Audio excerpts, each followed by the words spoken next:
the fans of Tribe world. Fantastic. First one would be, how did you decide to get into acting? When I was about 7, my father used to do stunts on films. We lived in central Otago, which is huge and there's lots of snow and also really, really hot, so it's really interesting weather conditions. Sort of in the middle of the South Island. In the middle of the South Island in New Zealand. And they started making lots of features over here, and my dad did stunts.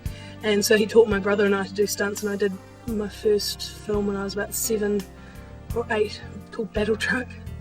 Anyway, and I sort of fell into it from there, so to speak. And started performing on stage and got bitten by the bug when I was about 13. So what other shows or commercials or things have you been in before the Tribe? I'd done a lot of theatre. I studied for 2 years with the Hagley Theatre Company down in Christchurch and had lots of different roles and stuff that ordinarily I probably wouldn't have got because they were older characters and I was only 20 at the time, and but really, really challenging roles, and then was invited back to do a directing internship for the 3rd year.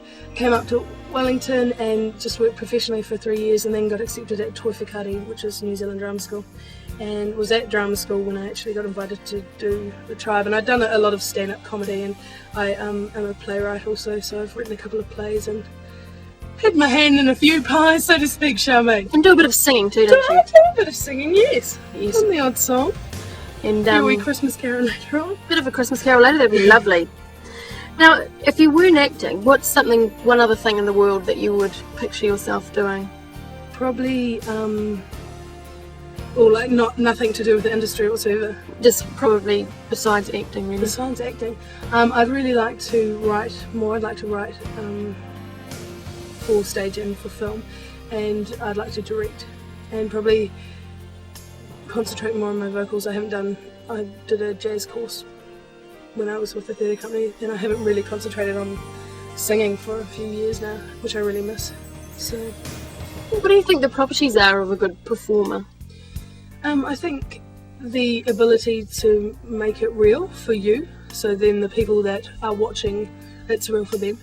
You know what I mean? Like I don't believe in method. I certainly haven't gone around killing my parents for this character's role. But I don't know. I just try and put myself in that place. Like when we've got fairly serious, I've had some full-on scenes for the 3rd series, and I just sort of try and get there, so it comes across as not so stagey. Make it more real. So how has the filming of Series 3 gone for you? It's been an incredible series actually. I think 3 is going to absolutely go off, particularly in the UK. I think they'll really love it. And the storylines are huge. I think the show's got a pretty much mind of its own now, and the characters, all the cast have really evolved in their own person because they're all growing up, and that really reflects on screen. So I think everyone's sort of come into their own in this series, and I think that's definitely going to show in the end product. What's it like playing Alice? It's interesting because I'm a wee bit older than most of the cast, so I could either go, oh god, you know, I have to, but I actually find it really interesting. I recognise a lot of traits in myself through the younger girls in the cast, and Alice is lots of fun. I've been really lucky because she goes lots of different places in the series, and I think, which is great because it's more of a challenge, and yeah, she's got a bit of a soft spot for Alice actually. I'd like to think she's likeable all round. She's a bit of a hard case, and I get some classic lines. I get to give the rest of the cast a hard time on screen, which is always good. So do you think there's any similarities there then between Vanessa and Alice? Oh, there could possibly be the odd similarities, Charmaine, you'd know. Well, what do you think it'd be? I think I'm as outspoken as Alice is, and I'm fiercely loyal. I'm very loyal to my friends, and they're really important to me. Because I live in Wellington, all my family is sort of spread out through New Zealand or in Australia. My whānau are really, which means family in Māori, are really important to me, and they're my friends, and so I can really recognise the loyalty that she has. That's very similar to probably where I am at. What do you think's been the hardest scene for you to film for the series?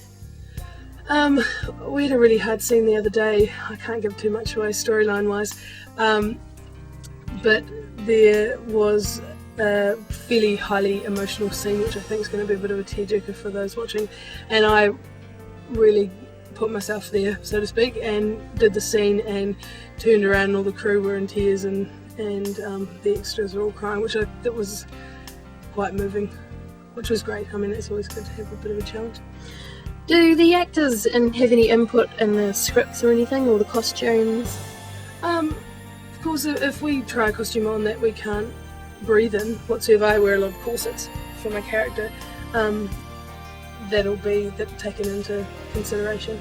And some of the lines, because it's a soap opera format, because the show is really quite soap, a lot of the lines are regurgitated and we repeat ourselves a lot because people may not see. You just have to keep everyone up to date. So sometimes we can reword lines, and I'll more often than not sort of put things. It's easy. It's hard when you're writing dialogue, and sometimes saying things is not as natural as it could be. So we get to alter it a wee bit. On the costume front, could you actually picture yourself wearing anything that Alice would wear? I've actually, for my last costume for the 3rd series, the skirt's fantastic, so I've got my eyes on that. And look out, wardrobe. And the shoes, yes, exactly. Nikki will be tying everything down. But I watched the kids walk home with these fantastic leather pants and all these great stuff. But my costumes, as I say, are all sort of leather corsets and stuff. It's not day wear, Charmaine. Not really. It's not really day wear. Couldn't see you walking around the streets of Wellington in that. No. Well, just off the Tribe front now, and looking more at your life, what kind of music do you listen to? I listen to a lot of jazz, a lot of R&B, gospel. I come from a family, I've got a lot of Māori in my family, so I'm black on the inside, and that reflects through my musical taste. I like a lot of blues and jazz, and that's what I prefer singing. So, yeah. Do you ever get recognised when you're out? Well, it's funny because I haven't started screening in New Zealand, and but yes, I do quite often. It amazes me. I've been in the one episode in the 1st series, which is screened here so far, and I have so many people come out going, "Oh my god, that's me on the telly," and I get recognised from performing and other stuff. So Now you got downtime coming up with the Tribe filming finishing very shortly. What are you going to do in that time? I'm actually going to come over to the UK to see you guys. I'm going to come over and I intend to promote the show a bit while I'm over there. So I'm quite excited to have a wee look around, do some touring.